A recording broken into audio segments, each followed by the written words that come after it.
250 rupees waste అవుతాయని 2500 shopping చేసిన వాళ్ళని ఎవరినైనా చూసారా?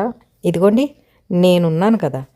అమ్మది ఆధార్ ఫోన్ నెంబర్ మారుద్దామని ఆధార్ సెంటర్కి వెళ్తే వాళ్ళు నెక్స్ట్ డే రమ్మన్నారు. ఎలాగో ఇంత దూరం వచ్చాం, పైగా 250 రూపీస్ ఆటోకి ఇచ్చాం, వేస్ట్ చేయడం ఎందుకు, సరదాగా షాపింగ్కి వెళ్దాం, ఏదైనా నచ్చితేనే కొనుక్కుందాంలే అని చెప్పేసి పక్కనే ఉన్న రిలయన్స్ మార్ట్కి వెళ్ళాం.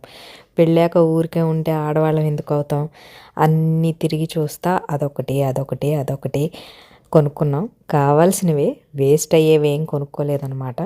ఈ మధ్య నాకు మా బట్టలు, యాక్సెసరీస్ వీటి మీద కంటే హోమ్ ఆర్గనైజేషన్ మీద చాలా ఇంట్రెస్ట్ వచ్చిందనమాట. వాటికి ఎంతైనా పెట్టి కొనచ్చు అనిపిస్తుంది. ఇక కిచెన్ టవల్స్, కుషన్ కవర్స్, కొన్ని గ్లాస్ వేర్ అన్నీ కొనుక్కున్నాను. భలే బుజ్జిగా రీజనబుల్ ప్రైసెస్లో ఎంత బాగున్నాయో. ఒకటేసారి అన్నీ కొనేసుకునే కంటే ఇలా కనిపించినప్పుడు అప్పుడోటి కలెక్ట్ చేసుకున్నట్టు కొనుక్కుంటే మన దగ్గర కూడా స్పెషల్గా ఉంటాయి. అండ్ దట్టు మనకి ఖర్చు పెట్టేసాము అన్న ఫీలింగ్ రాకుండా ఉంటుంది. ఖర్చు మారదు కానీ ఫీలింగ్ మారుతుంది కదా. ఇదిగోండి ఈ కిచెన్ టవల్స్ ఒక్కోటి 100 రూపీస్, ఇలా కుషన్ కవర్స్ కూడా అలాగే రీజనబుల్ ప్రైసెస్లో. ఈ గ్లాస్వేర్ అయితే మరి ఒక్కొక్కటి 19 రూపీసే. ఆన్లైన్లో చూస్తే ఎంత ప్రైసెస్ ఉన్నాయో నాకు భలే అనిపించి ఒకటేసారి 10 తీసేసుకున్నాను అనమాట.